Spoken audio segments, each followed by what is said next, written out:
दोस्तों, चाइना में corona virus के केसेस की तादाद 13,000 तक पहुंच चुकी है और अब ये काम मल्टीप्लाई होना शुरू हो गया है। वायरस फूटने से पहले 20-25 दिन केसेस की तादाद बहुत कम थी और जिस तेज़ी से पिछले 5 दिनों में इजाफा हुआ है, इसे सामने रख के पीक प्रॉस्पेरिटी ने अंदाज़ा लगाया है कि अगर मज़ीद सिर्फ 2 महीने में ये वायरस काबू नहीं आता तो सारी दुनिया में कोरोना वायरस के केसेस की तादाद 125 मिलियन तक जा सकती है। यानी तकरीबन 12.5 करोड़ लोग इसकी जद में आएंगे, जिनमें 27 मिलियन लोगों की हालत नाजुक होगी।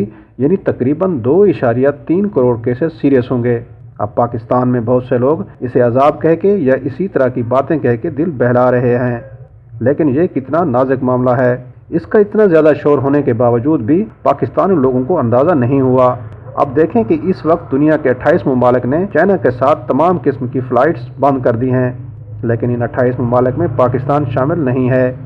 इस वीडियो में आपको चाइना की कुछ रियल फुटेज दिखाऊंगा, जिससे आपको अंदाज़ा होगा कि सिचुएशन हमारे तस्वुर से भी ज़्यादा सीरियस हो चुकी है। इस वीडियो को देखें।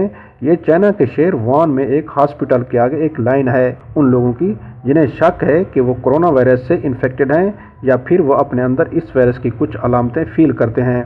अब सबसे ज़्यादा खौफनाक बात यह है कि अभी तक ये पता ही नहीं चला कि ये वायरस फैला कैसे है। अभी तक जितनी भी वजूहात बताई गई हैं वो सारे मफरूज़े हैं, जैसे शाम खाने की वजह से फैला है या चमगादड़ का सूप पीने की वजह से फैला है, लेकिन इनमें से कोई भी वजह अभी तक कन्फर्म नहीं हुई। एक और वीडियो देखिए। वुहान में एक आदमी गिरा पड़ा है, लेकिन आने वालों में से किसी ने उसे हाथ भी नहीं लगाया। बाद में स्पेशल यूनिफॉर्म में लोग उन्हें उठाने आए हैं। अभी तक इस वायरस को ट्रीट करने के लिए कोई भी वैक्सीन सामने नहीं आई है। अल्लाह ताला से दुआ है कि इस मुज़ी मर से हम सबको महफूज रखे। अगर आपके दिल में भी यही सदा है तो कमेंट्स में आमीन ज़रूर लिखिएगा। वीडियो को लाइक और शेयर ज़रूर कीजिएगा और ऐसी इन्फॉर्मेटिव वीडियो के लिए हमारा चैनल ज़रूर सब्सक्राइब कीजिएगा।